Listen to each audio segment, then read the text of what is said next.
বাজার দিলেই মিলছে সিলিন্ডার। জ্বালানি গ্যাস নিয়ে উত্তেজনা ছড়াচ্ছে জলপাইগুড়িতে। ব্যাপক দুর্নীতির গন্ধ পাচ্ছেন সাধারণ গ্রাহকরা। বুধবার Jalpaiguri district consumer cooperative society লিমিটেডের এলপিজি গ্যাস সরবরাহ অফিসের সামনে বিক্ষোভ উগড়ে দিয়ে এমনটাই দাবি করেন দীর্ঘদিন ধরে গ্যাস বুক করেও না পাওয়া গ্রাহকরা। অপরদিকে ইতিমধ্যে জলপাইগুড়ি শহরের অন্যতম এই গ্যাস সরবরাহী সংস্থার এক কর্মীর বিরুদ্ধে অবৈধভাবে গ্যাস সরবরাহের অভিযোগ উঠছে। সরবরাহকারী সংস্থা দাবি করছে চাহিদার তুলনায় যোগান কম, তাই সংকট। এদিকে সাধারণ গৃহিণীরা বিক্ষোভ পথ অবরোধ করে জানান, সাপ্লাই নেই বলা হচ্ছে, অথচ খোলা বাজারে 1800 থেকে 2000 টাকা দিলে দিব্যি পাওয়া যাচ্ছে এলপিজি গ্যাস সিলিন্ডার।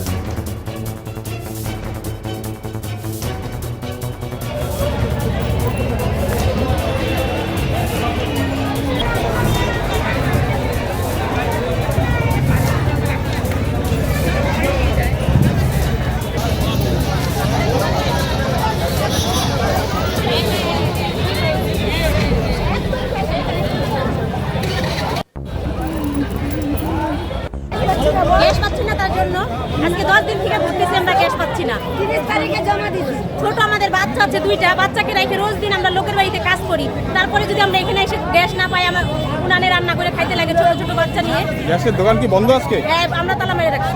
আপনারা দিয়েছেন? হ্যাঁ। তারা কি বলছে? হ্যাঁ, তারা কি বলছে? তারা বলে গাড়ি আসতেছে না। তাদের একই কথা, 2 দিন থেকে কালকেও বলছে গাড়ি আসতেছে না, আজকেও বলতেছে গ্যাস আসতেছে না। এদিকে তো ব্ল্যাকে দিব্যি বিক্রি হচ্ছে 1800 টাকা, 1700 টাকা, 2000, 3000 এরকম করে তো দিব্যি বিক্রি হচ্ছে। তাহলে এগুলো কোথা থেকে আসতেছে? আমরা সেই জবাব চাই।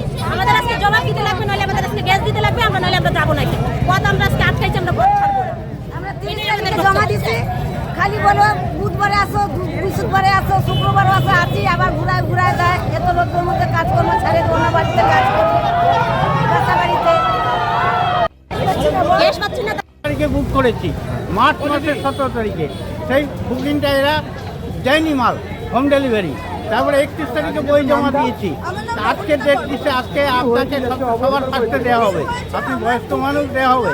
হ্যাঁ, আমি রিটায়ার্ড পারছেন, কিন্তু আমাকে দেয়নি। আজকে এসেই দেখলাম এই অবস্থা।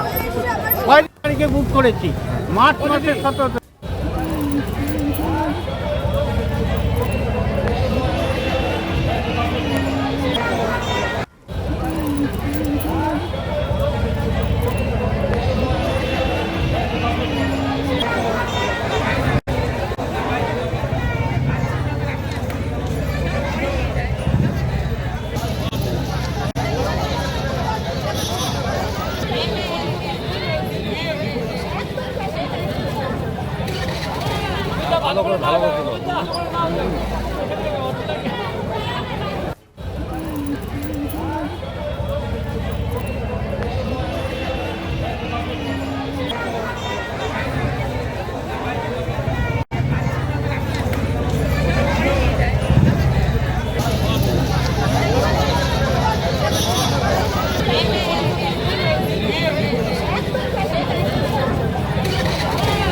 ভালো করে